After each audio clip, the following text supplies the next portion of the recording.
Well,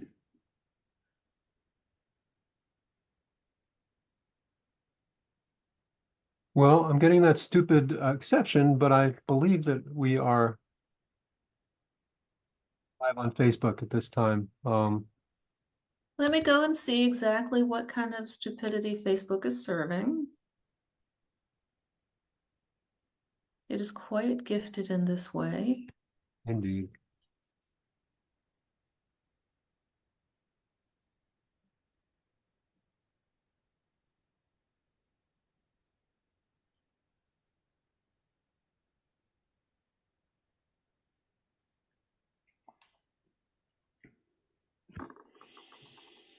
We are live. All right. So we'll start in just a sec.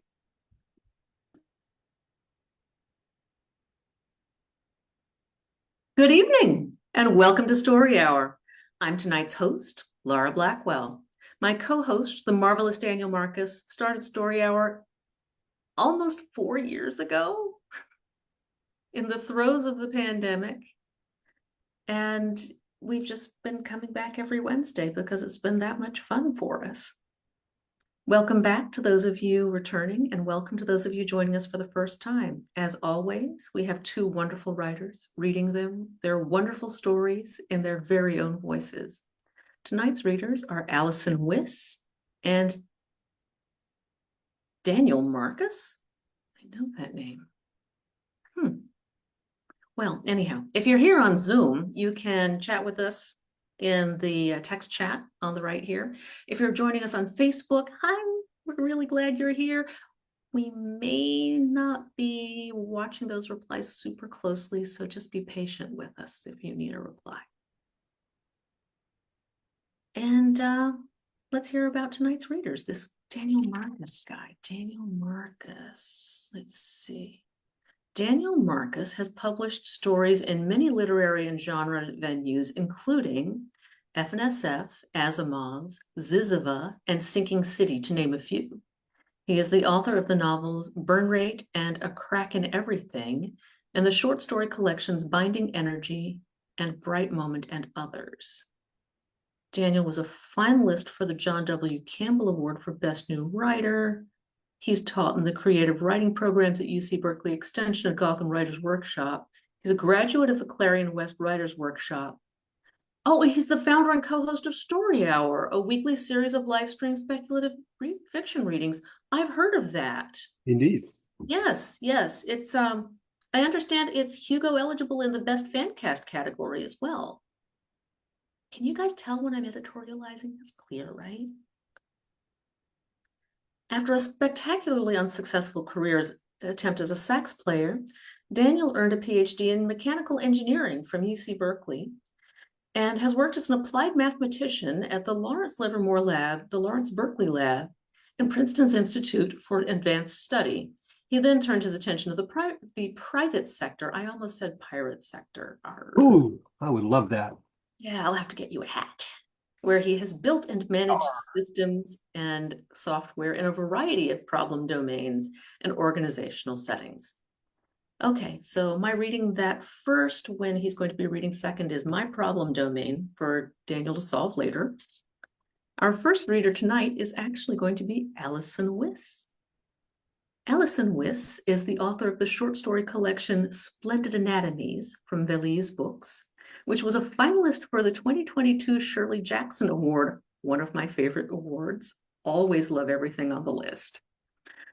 Her stories, essays, and interviews have appeared in Alaska Quarterly Review, Cincinnati Review, and Waterstone Review, LitHub, and many other places.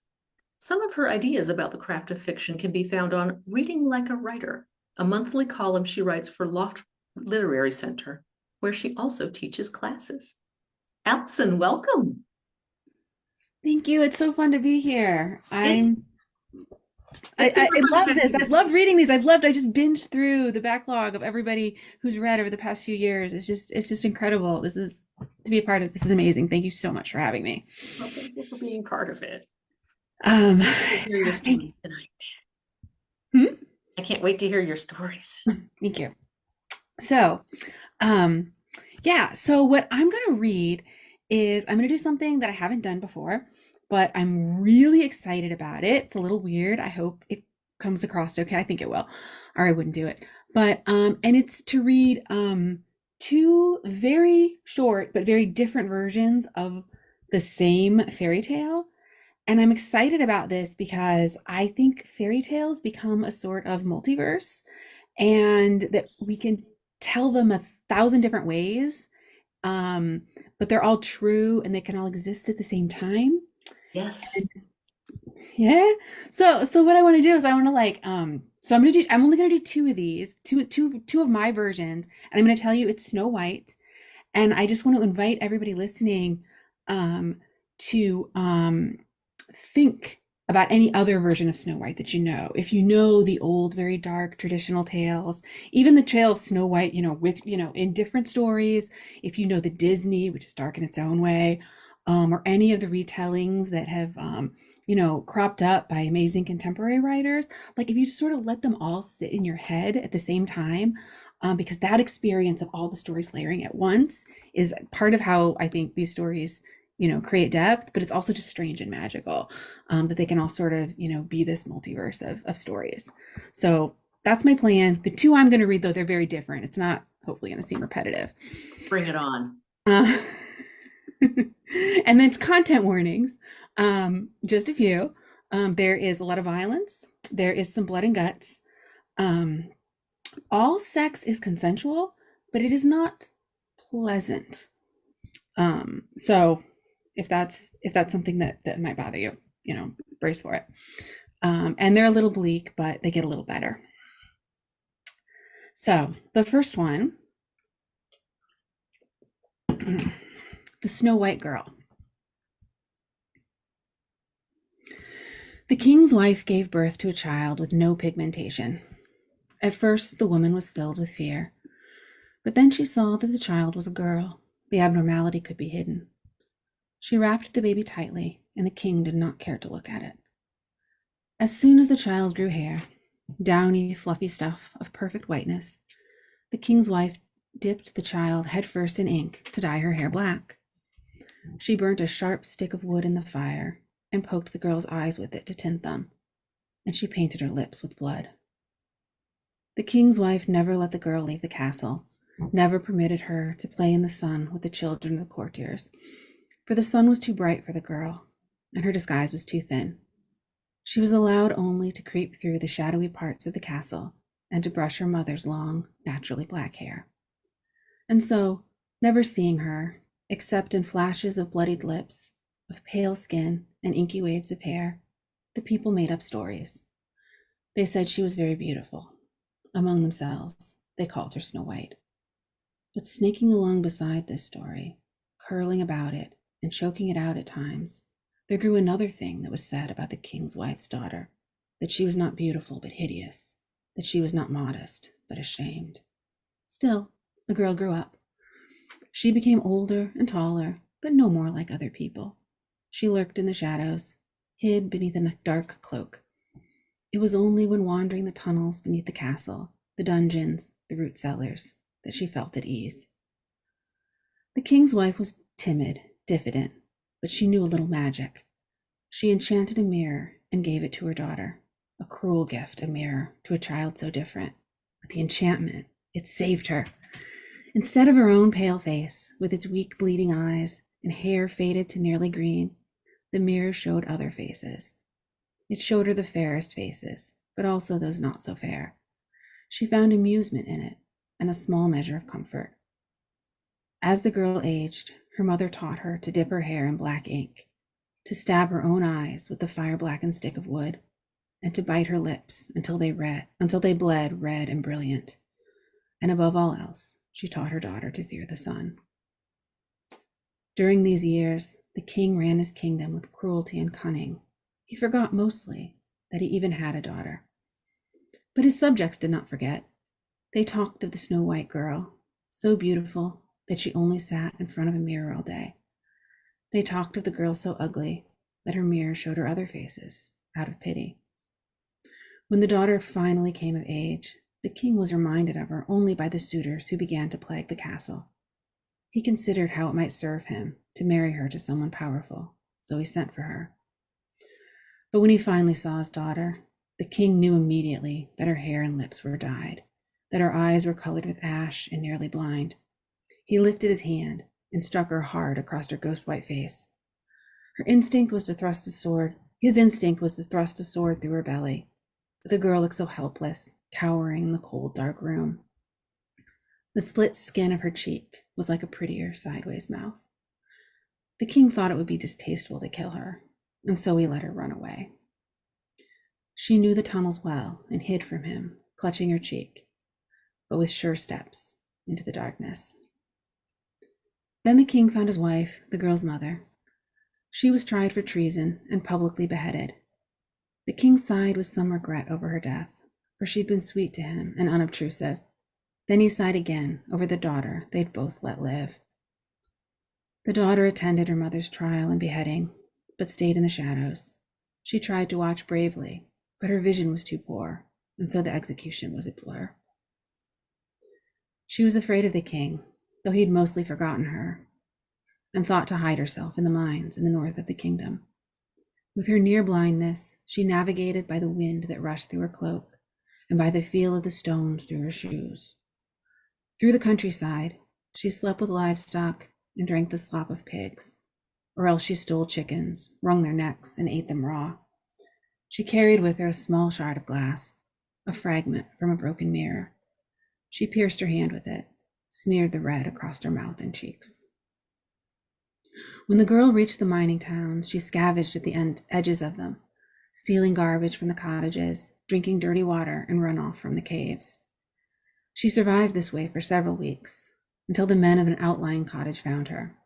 These men were miners, and like all miners of the North Country, they walked on stump legs.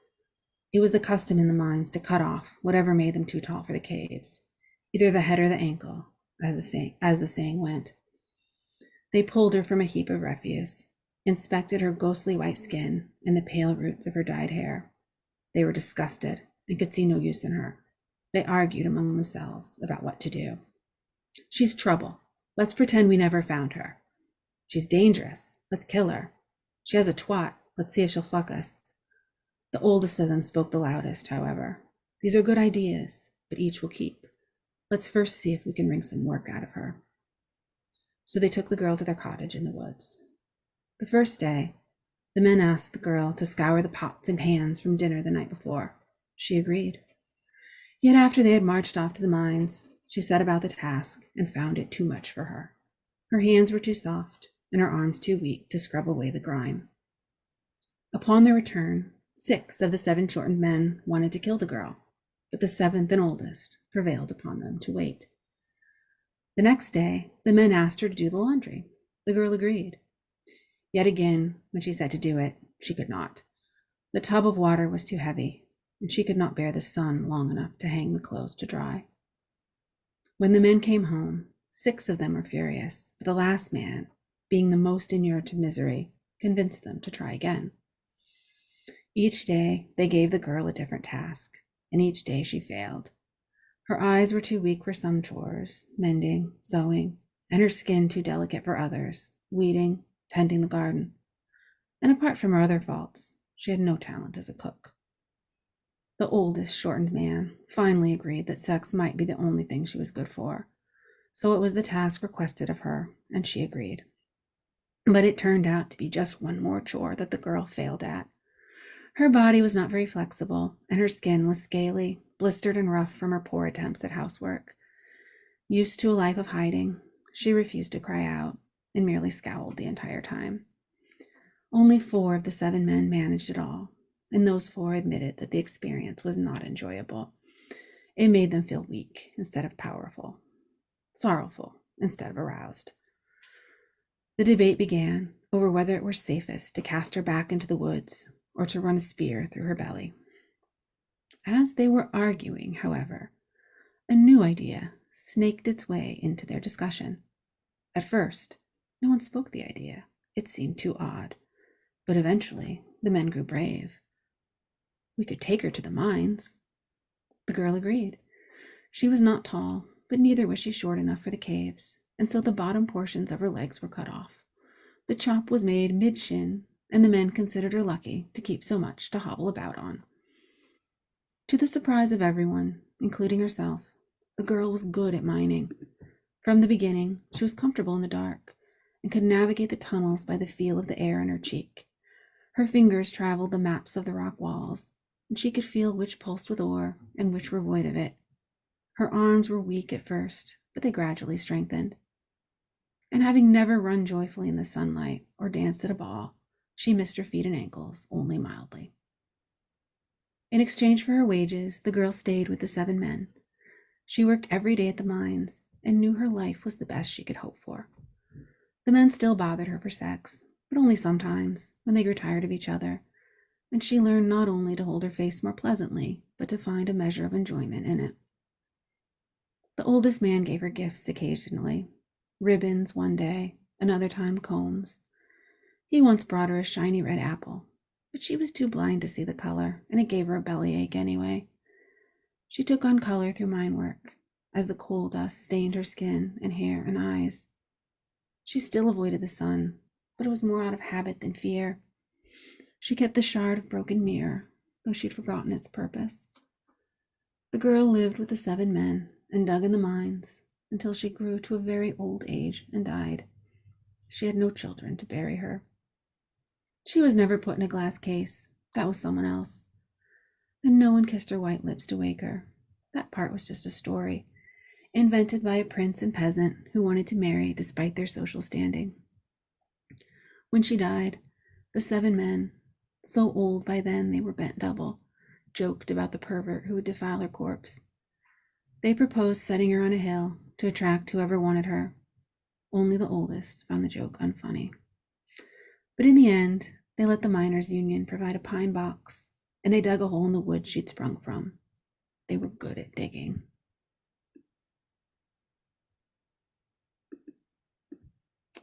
And that's the end of the first one.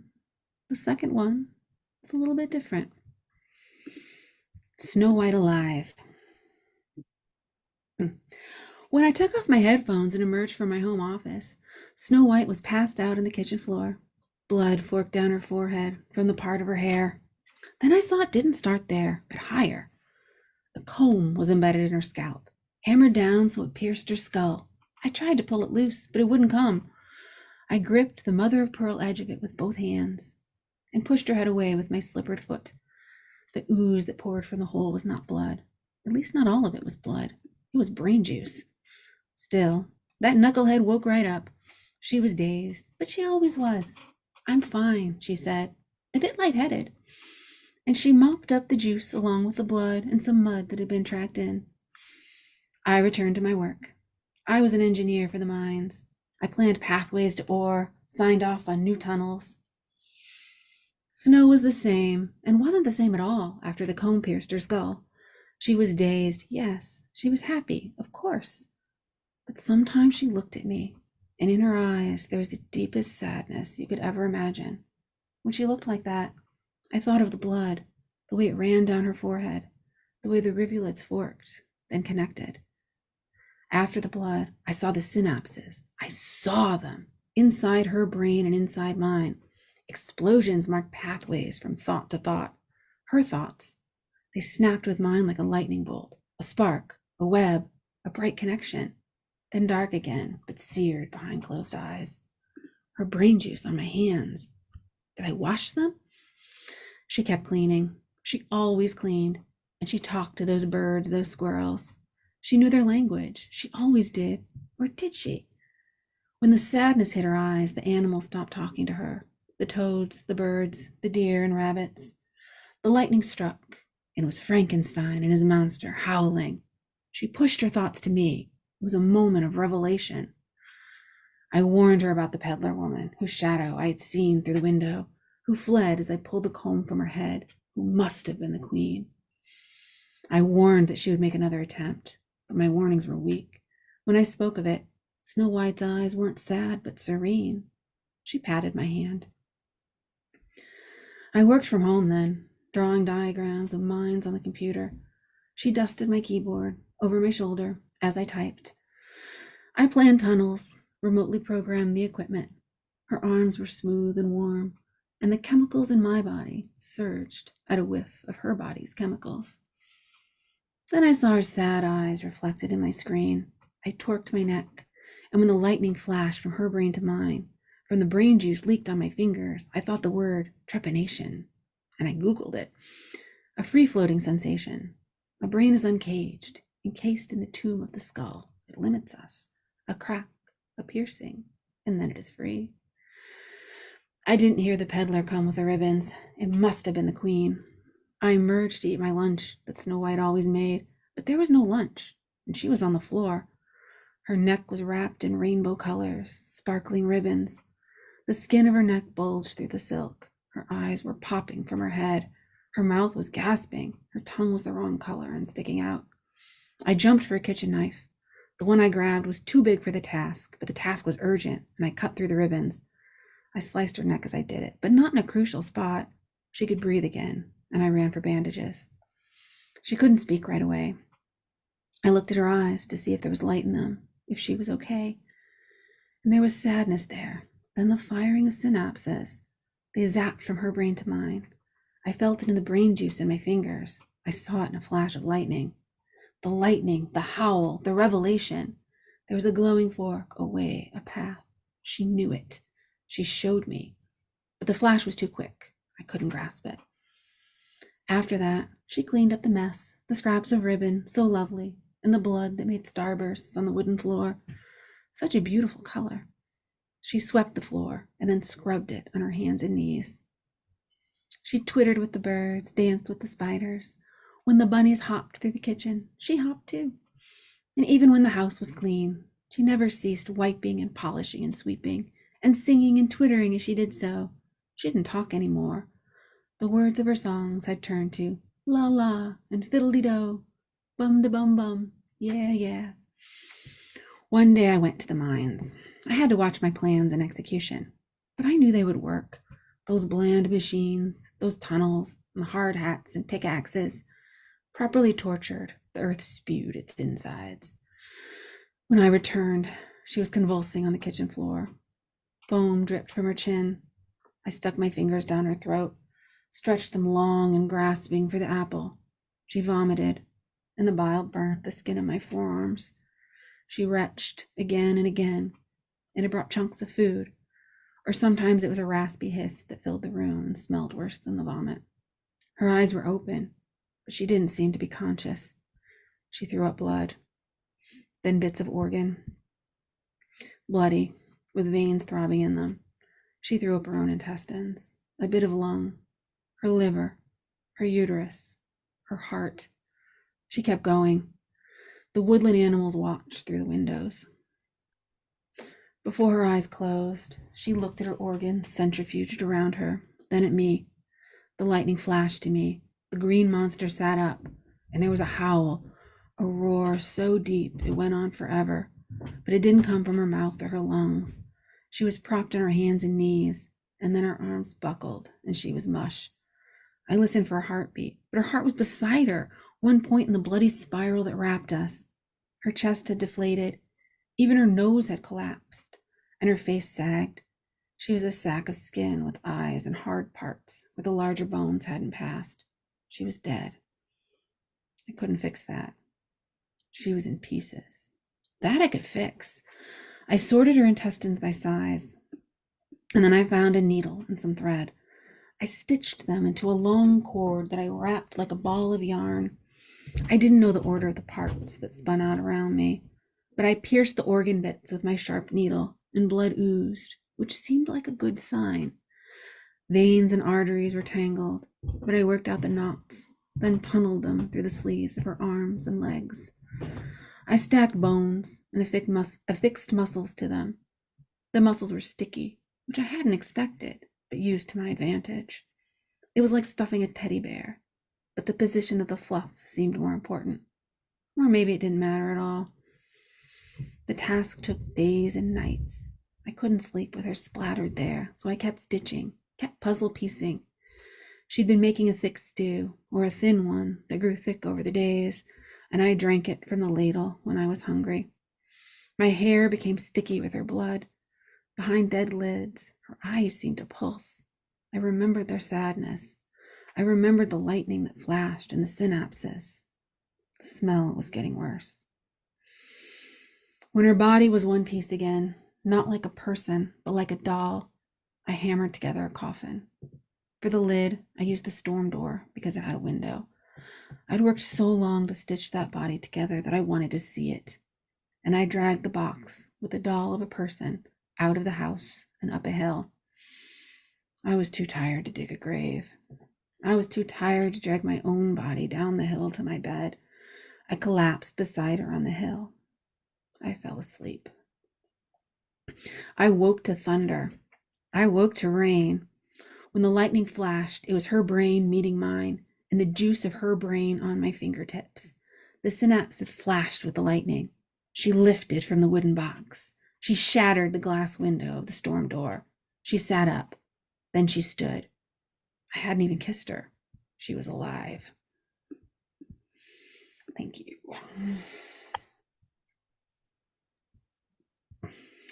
The end. Wow. Those were awesome. Thank you. Thank you so much. Wow. How have I never heard a Frankenstein Snow White before? I want to write Frankenstein stories the rest of my life is what I want to do. It's so good. Well, my next purchase is going to be to find a copy of Splendid Anatomies. So I'm just thank you so much for sharing your work. Thank you. And thanks for joining us. You're welcome back anytime. Absolutely. Thank you so much.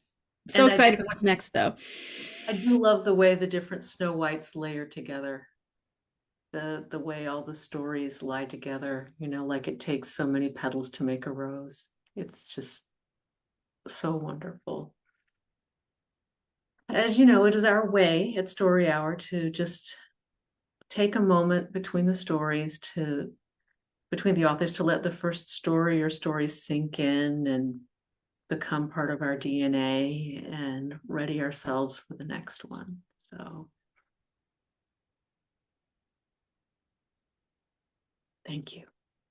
Everyone, that was the Story Hour debut of Allison Wyss, who we hope will be back again. And next up is someone you may recognize, Mr. Daniel Marcus. Daniel. Thanks, Laura. And Allison, thank you again for really just phenomenal work. I'm still sort of resonating a little bit, but like many of us, reading sort of saved me as a kid, reading science fiction in particular. And one author that I just read over and over again was H.G. Wells, particularly Time Machine and War of the Worlds. They were kind of on repeat. I read them many times. And so I was really excited when I was invited to contribute to an anthology to celebrate the centennial of the publication of War of the Worlds. This is an older story. And the premise was to tell the story of the Martian invasion as witnessed by various famous people of the time. So I chose to write about Pablo Picasso as a young man in Paris. And the story is called Blue Period. And there's violence, there's death by heat ray, there's poor pronunciation of French and Spanish, there's misogyny, and there's offensive description of folks with mental disabilities, because Picasso is, by all accounts, a real asshole. So the story is called Blue Period. Charcoal was good. Pablo liked the simplicity of it, the challenge of coaxing subtlety from the purest of elements. You begin with nothing, white paper, black lump of coal, and like God shaping the earth from light and void, you create a world. Sometimes. He had been working since early afternoon, a woman in the market giving an apple to her half-wit son, something about the two of them, the set of her shoulders toward the boy, the way the light touched his hair, suggesting that some measure of divinity lay in him and that she was the one saddled with infirmity. But Pablo wasn't getting it. The thing emerging from the rough paper was a cartoon, a grotesque joke. The shadows in the studio lengthened until the sun fell behind the buildings across the Rue Gabrielle. Pablo took no notice, working until it was almost too dark to see. Finally, when the charcoal smudges began to flow of their own accord into the unmarked whiteness of the paper, he stepped back and stretched his cramped shoulders. He lit a lamp, and the studio filled with warm yellow light. The large room looked like it had been visited by a whirlwind with an artistic fetish. Canvases in various stages of completion were scattered about. Rough sketches littered the floor. To the left of the wide bay windows, to catch the light of afternoon, a raised platform for the models. Heavy-breasted cows, most of them. But what could you do? Pablo loved Paris, but the women were pigs. On a table near the door, a loaf of bread, 3 days old and hard as stone, a bottle of rough Burgundy, a bowl of apples, and leaning against the wall south of the studio, about the south wall of the studio, about 20 finished canvases, Pablo's portfolio. They were set apart from the clutter as if a protective wall had been erected around them, his ticket to greatness. 19 years old, and already he was breaking new ground, surpassing the work of the established masters. After all, he had been chosen to represent his native Spain at the Paris exhibition.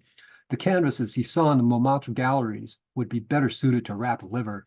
Monet should have been smothered as a child, smothered in flowers. Who cared a dog's teat about flowers? Even the best of the new ones, Denis, say, or Vuillard, couldn't paint their way out of a burlap sack. Dragonflies, lilies, swirling hair. It was crap, all of it. The Spanish upstart, they were calling him, dismissing him as if we were an insect. Deft but morbid, one review said. Uneven, said another. He would show those asshole symbolists what a real artist could do. He turned back to the sketch of the woman and the idiot boy. But not tonight, he thought. This is shit. Pablo tore the page from the easel and ripped it in half, then in half again. He let the pieces fall to the floor and walked across the room to the table. He uncorked the Burgundy and raised it to his lips, taking a long draught. It was rough but good, leaving a warm glow in his gullet. The French peasants were all right for something. He raised the bottle to his lips again when suddenly a bright green flash lit the sky outside his window. It was gone in an instant, but it was so intense that the afterimage of the silhouetted buildings across the street stayed pulsing in his vision. What the hell was that? He ran to the window and looked out. A few souls in the street, looking up. He scanned the horizon. There, beyond the Basilica of the Sacré-Cœur, a greenish glow pulsing into the twilight, just beginning to recede. Even as his eyes began to adjust, another green flash lit the sky. This time, Pablo could see its trail like a shooting star, but brighter, landing downward to the west. It was accompanied by a roaring sound, something like thunder with an edge to it, as if the sky were made of cloth and somebody was ripping it in two. There was a moment of preternatural quiet, the world itself holding its breath. Then a flickering orange glow began to lick at the bottom of the sky. The Bois de Boulogne? It was hard to tell. Pablo was still new to Paris and didn't quite have his bearings yet. In fact, he hardly ever left Montmartre. His countryman, Casagemas, had said that they'd be at La Ciel on the boulevard to Clichy, fondling women, no doubt, and getting drunk. Pablo felt a sudden need for his companionship.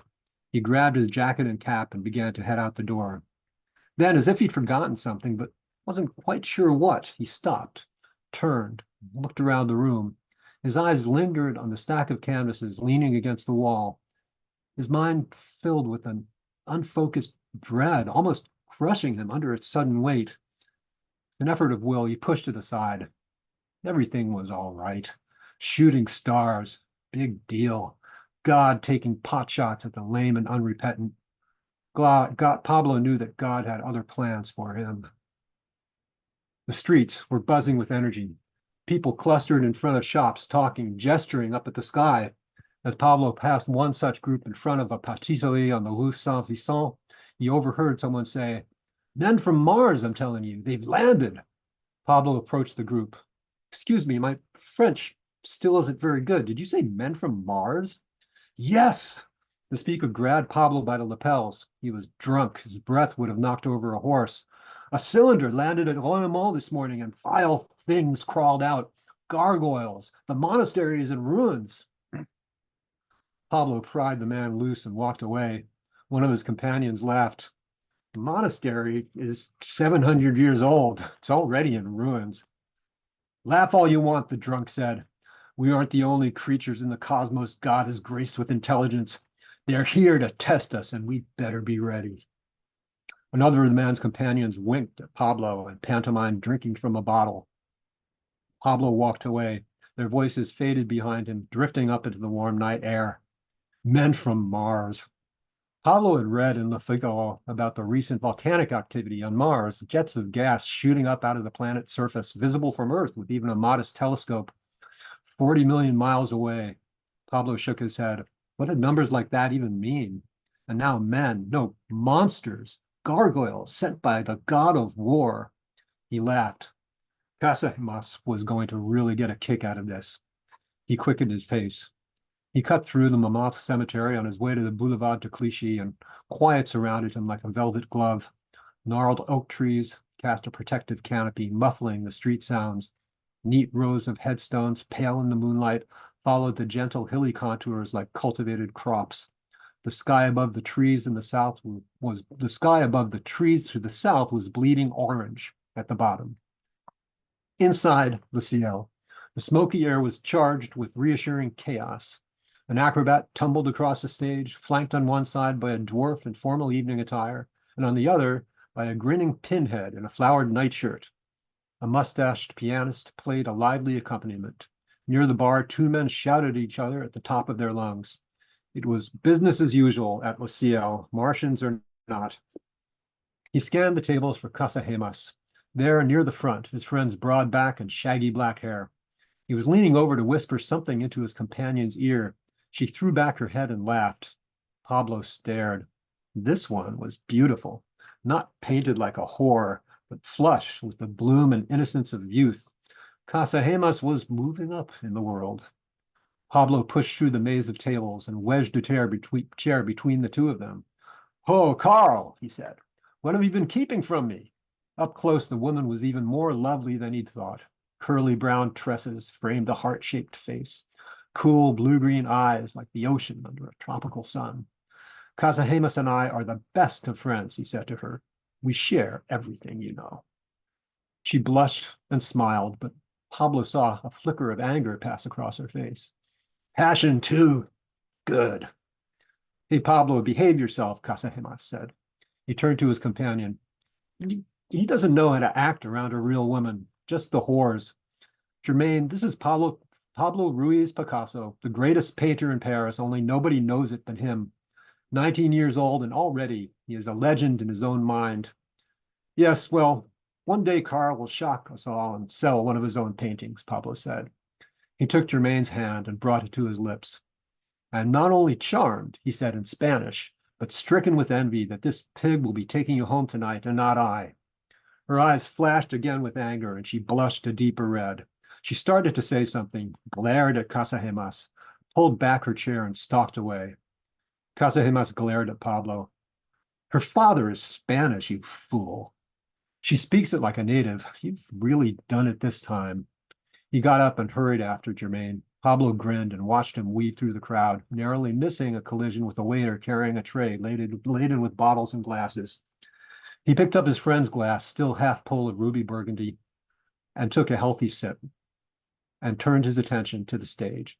The dwarf was balanced on the acrobat's shoulders, juggling a wicked-looking knife, an empty wine bottle, and a flaming torch.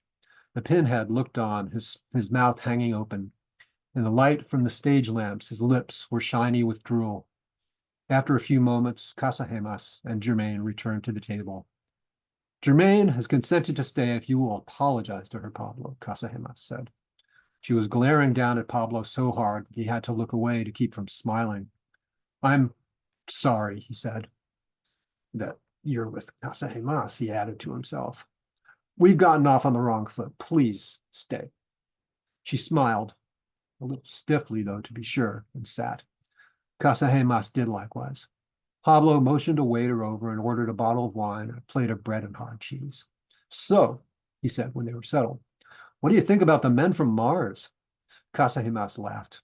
"It's the Germans. Von Bülow's ambition has finally got the better of his common sense. We'll crush them like insects."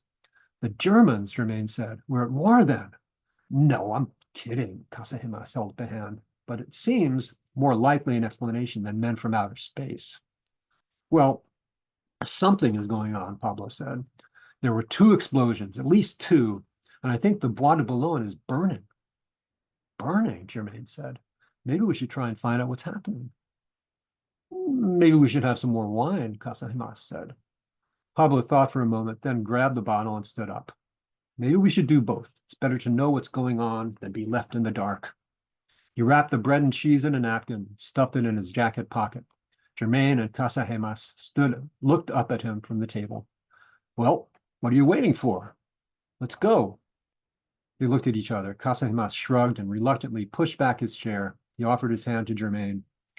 I have a bad feeling about this, Pablo. If there was something wrong, the authorities would notify us. This is another one of your crazy expeditions. Back in Barcelona, Pablo had persuaded Casahemas to come with him to the recent scene of an anarchist bombing, an outdoor cafe reduced to rubble in the middle of the afternoon. 2 hours later, it was still a charnel house, debris everywhere, a row of bodies in the street covered with bloody tablecloths. Due to their scruffy looks, Pablo and Casahemas were arrested at the scene and detained for several hours. Eventually, they were released, but not before some very rough questioning. It was all fuel for Pablo's artistic drive. He filled a whole notebook with sketches. Casahemas had nightmares for weeks.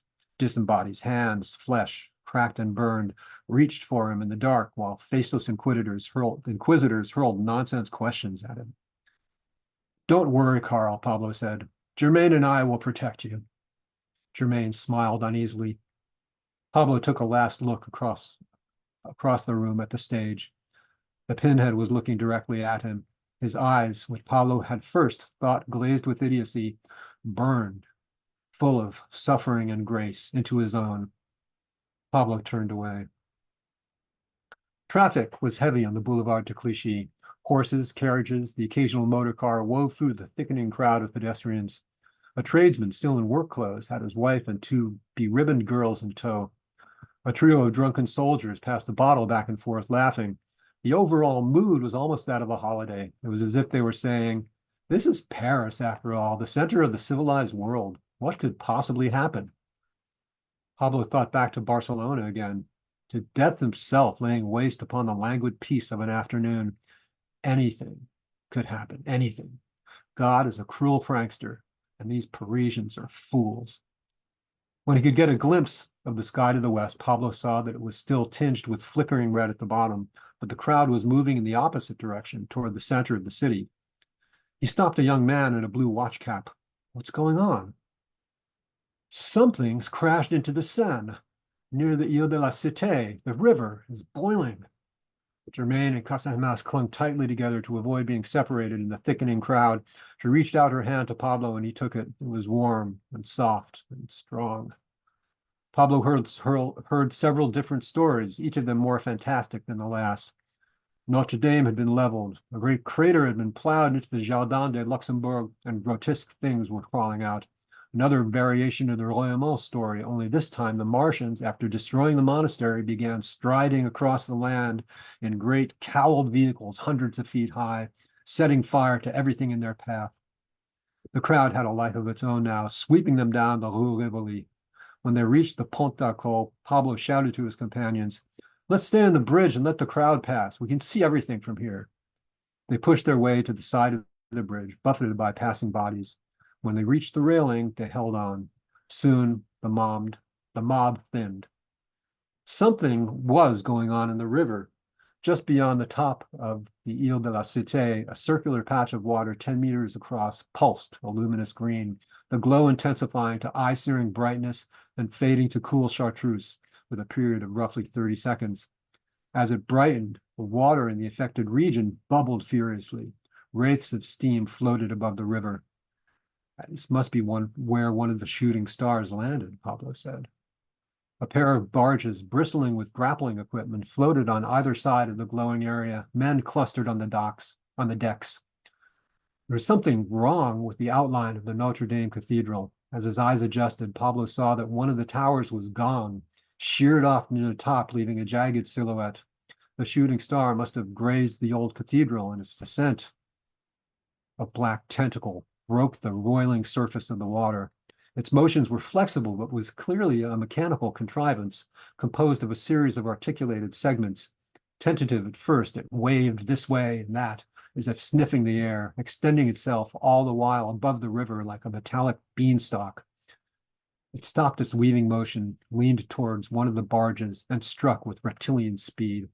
The tentacle wrapped itself around the barge and in an instant dragged it down into the turbulent, glowing water. Bits of debris floated to the surface. A few men struggled briefly, but they were being boiled alive like crabs in a pot. Soon their motions ceased. Another tentacle, or perhaps it was the same one, broke through the water's surface. This time there was no hesitation. It went directly for the other barge, pulling it under in the blink of an eye. All was quiet. The luminous patch faded to a dull, pulsing glow. A few scraps of wood bobbed in the water. Pablo looked at Casagemas. His friend's face was pale. Germaine clung tightly to his arm. What was that? She asked. Casagemas shook his head. I don't know. Germans, huh? Pablo asked. He was badly shaken, but he didn't want his friend or Germaine to know just how badly. Germans from outer space. He realized that he still held the wine bottle by its neck. He lifted to his lips, took a long pull, and offered the bottle to Germaine. She shook her head, and Casagemas shot him an annoyed look. Don't be flip, Pablo. People are dead. What sort of horror is this? Pablo shrugged. Maybe it's true. Men from Mars bearing the judgment of a cruel, stupid god. He took another pull of wine and winked at Germaine. Or maybe they come to Paris for the women. Germaine looked away.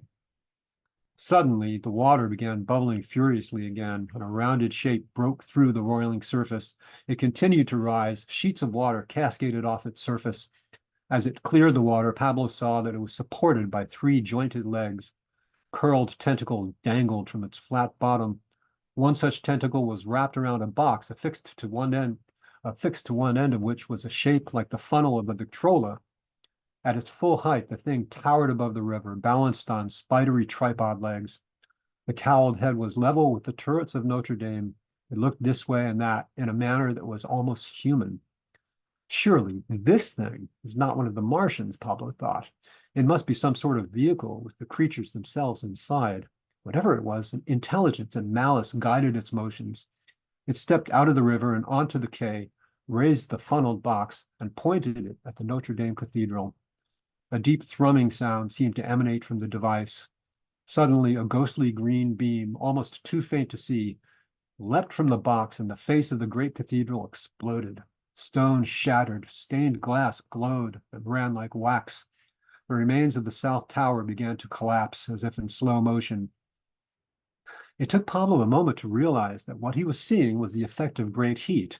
But when the Martians swept the beams across the roofs of the surrounding buildings, there was no doubt. As soon as the beam touched them, they burst into flames as if ignited by a torch. The crowd, so anxious a little while ago to get close to the spectacle, began flowing back across the Pont d'Arcole. It was a brainless mob. Pablo saw at least one person trampled under its relentless, panicked flight. Hold tightly to the railing, he shouted to his companions. As they were buffeted in the sea of bodies, trying to keep from being swept downstream, a ragged line of soldiers appeared on the quay from the nearby Préfecture de Police. They raised their rifles at the great machine towering above them. Pablo could see muzzle flashes like tiny fireflies in the night. Their effect upon the Leviathan was little more than that. It swept the beam across the pitiful rank of soldiers, and one by one, as it touched them, they burst into flame. The machine swept the beam across the river, leaving a violent wake of hissing steam, and as it touched buildings on the Rive Gauche, they exploded into fiery blossoms. The beam cut a swath across the mob on the Pont d'Arcole, not 20 feet from Pablo and his companions. Pablo felt the heat on his face. It was like standing too close to a furnace. Each person the heat ray touched instantly became a wick, encased in a billowing column of fire. One man was looking in Pablo's direction as the beam touched him. Time slowed to a halt. Every detail imprinted itself on Pablo's vision. The dark hollows of his eyes in the flickering inferno, his skin peeling, blackening, cracking, his mouth open to scream, consumed by the fire before he could utter a sound. Pablo ducked down, seeking the meager protection of the stone fence. Casagemas and Germain stood clutching each other, frozen with fear. Get down, you idiot! Pablo grabbed Germain by the hem of her coat, pulling her down. She pulled Casagemas down with her to the stone walkway. They huddled together, leaving as little exposed as possible to the panic of the mob and the return of the heat ray. Countless feet kicked their hunched backs in passing flight. They huddled closer. A deafening screech filled the air, exultant and alien. Alu! Alu! Pablo looked up. Almost directly in front of him, one of the tripod legs rose out of the water. Its strangely scaled surface held a dull sheen. Impossibly far above them, the cowled head swept back and forth. Suddenly, a jet of bright green steam hissed from one of the joints, and the leg lifted out of the water. It passed over their heads, gone in an instant. The alien howl cut through the night again, fading as the thing strode west along the river toward the flickering glow in the sky. Pablo was hyper-aware of his surroundings, the smell of Germain's perfume, the rapid breathing, the scratchy feel of Casagemas's overcoat on his cheek, more real than the Bosch-like image of a three-legged monster towering above the river, laying swaths of destruction across the city of light. Soon, relative calm descended upon the bridge. The cries of those touched by the edge of the beam floated towards them. A greasy, burned smell hung in the air, singed hair mixed with meat left too long on a spit.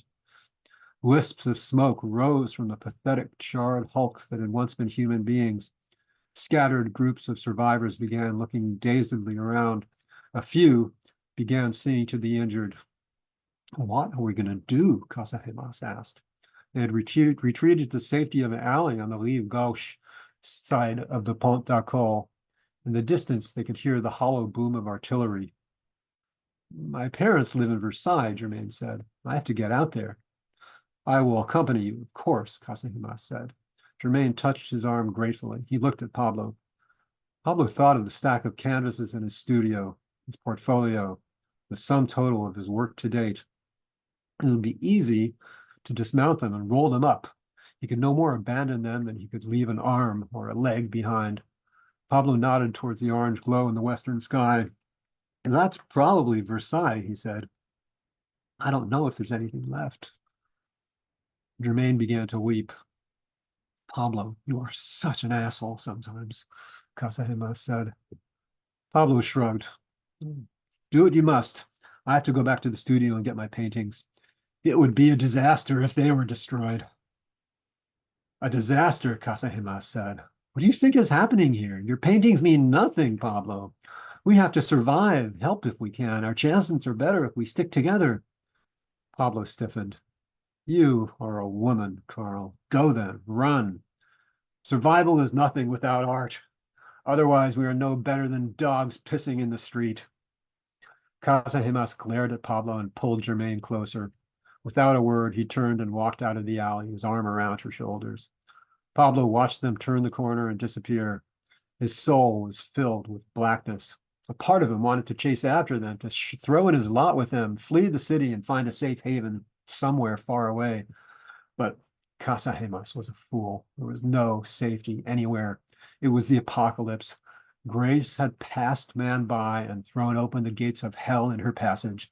The beast was loose upon the world. Pablo wandered the streets trying to make his way back to the Rue Gabriel. He quickly became lost. A detachment of mounted cavalry appeared out of nowhere and all but ran him down. The sound of distant artillery shook the warm night air. Above it floated the sharp staccato of rifle fire. If he stopped to listen, he could sometimes hear the deep thrumming of the terrible ray. Several times, the uncanny cries of the Martian machines pierced the night. Knots of people stood on street corners, talking and gesturing. Others huddled together in alleyways, passing bottles of wine and bits of food back and forth. The stories of destruction he heard were similar to what he'd witnessed from the Pont d'Arcole. Paris was being crushed under the weight of the Martians' onslaught. The things weren't unstoppable, though. An artillery battery near the Bois de Boulogne had shot one of the tripod's legs out from under it, and the thing toppled, sending a ball of flame hundreds of feet into the sky when the cowled head hit the ground. But for the most part, the resistance offered the Martians was sporadic and ineffective. Somewhere near the Rue de Rivoli, Pablo came upon a small mob smashing windows and ransacking shops. A handful of soldiers appeared on the other end of the block and began firing into the mob. Pablo ran. The sky was beginning to segue through lightening shades of gray. He emerged from a labyrinthine tangle of streets onto the Quai d'Orsay. A bloody, swollen sun hung low in the sky over the Seine, peering through a haze of smoke. Across the river, the spine of the Eiffel Tower scratched the bottom of the sky. Pablo loved Eiffel's creation, the juxtaposition of fluid curvature and implacable Cartesian logic epitomized for him mankind's emergence into the new century. A pair of tripods approached the tower from either side. They were dwarfed by the structure, their heads rising only to the second tier. They moved in and backed away, giving the appearance of nothing so much as a pair of dogs investigating a particularly troublesome artifact. A bundle of tentacles descended from the belly of one of the machines and wrapped itself around the tower's leg. Its fellow likewise approached the adjacent leg. The machines pulled and strained at the structure, clearly trying to bring it down, but without success. Then the nearest machine stepped back and lifted one of the funneled boxes high in the air. Its companion stepped back and pointed its own device at the tower. In the daylight, Pablo couldn't see the heat rays, but their effect was immediately apparent. Currents tore at the air above the tower. Soon the entire structure was glowing cherry red. The Martians swept their beams up and down its length, and the bottom arches began to sag. Suddenly, it folded over and collapsed onto the Champ de Mars. Champ de Mars! Pablo began to laugh. Champ de Mars! He looked around for Casagemas to share the joke with, but there was nobody. Pablo shook his head, remembering Casagemas was gone. Fatigue descended upon him like a dark, heavy cloak. Gone, his friendly countrymen, gone, his beloved tower, all gone. The machine stood above it for a moment like hunters gloating over a kill. Then they strode off to the west, crossing the Seine and disappearing into morning haze made thick by the smoke of many fires. Witnessing the tower's ruin tore at Pablo's heart. But it had a sobering effect as well. He resolved to get back to the studio. He wasn't sure, but he thought the Montmartre was vaguely north, so he walked with the rising sun at his right, trying to avoid the major thoroughfares. The streets were strangely quiet. He could hear the distant sound of fighting, but it hadn't yet spread to this part of the city. He guessed that people had either left the city or were cowering in their apartments. He was grateful that he'd had the foresight to stuff some bread and cheese into his pocket back at Le Ciel, and he gnawed at them as he walked. He turned a corner onto the Boulevard de Magenta, and everything clicked into place. The dome of Sacré-Cœur rose above the rooftops, almost home. His studio was just as he left it. Morning light cast stripes of light and shadow across the floor. His paintings leaned in a stack against the far wall, but his eyes were drawn to an unfinished canvas propped up in a corner, a commission from the Church of Saint-Geneviève. It was a standard crucifixion scene. So far, he just sketched in the cross and the outline of a man upon it. Pablo stared at it for what seemed like a long time. Then, moving as if he were in a trance, he dragged his easel into the light and placed the frame canvas on it. He used oil, thick, viscous gobs of it. At first he applied it with a knife, but before long he was using his hands, his fingers, the end of a smock, anything that would serve the image emerging onto the canvas. Shadows crawled across the floor. The sound of artillery grew closer for a time, then began to recede. Smoke drifted in through the open window. Pablo stepped back, wiping the sweat from his forehead with a stained sleeve. He was done. There, the vacant, idiot eyes and glistening lips, slack-jawed, full of grace and pain. Behind him, judgment rose above the smooth, tawny hills of Calvary on spindly tripod legs.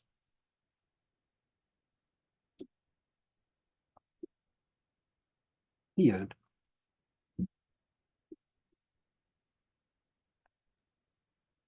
Oh, I like that one out loud, Daniel. That's the first time I've read it out loud. I like that. And that, I believe, is in Binding Energy collection. Actually, also, I double dipped. Oh, It's also in but volume. sorry. And it's been, the anthology's been reprinted like 3 or 4 times, so it's kind of out there. That looks like a good one too. Oh, it's great. Yeah, it's really good. So there are 2 different ways to find that story. That's awesome. Yeah. And you both did retellings. Right. It's amazing how these coincidences happen. Every now and then we collude, but this time, most of the time, no. What a wonderful evening of stories, both of you. Thank you. We need to look forward to next week as well. Next week, Daniel and I will be back, but his capacity will be different because our readers will be Jen Brown and Brent Lampert. I do recommend checking storyhour2020.com the day of for any announcements or any changes. It's also a good place to learn about upcoming authors, and we have been gradually going back and adding links so that you can click through to Facebook for any of the story hours you may have missed. Not 100% there. All of 2020 is done. All of 2023 is done, and 2024 to date is done. So you can catch up that way if you don't feel like scrolling through Facebook specifically. Daniel Marcus, Allison Wyss, thank you so much for a phenomenal evening of stories. Thank you so much. And Daniel, thank you for bringing us all here in the first place, almost 4 years ago. My privilege and pleasure. And thank you to all of you who come here to listen to the stories here in the Zoom, here on Facebook now and sometime in the future, because you're really the reason we keep coming back, so that we have someone to share the stories with. Thank you. And good night from Story. Bye, everybody.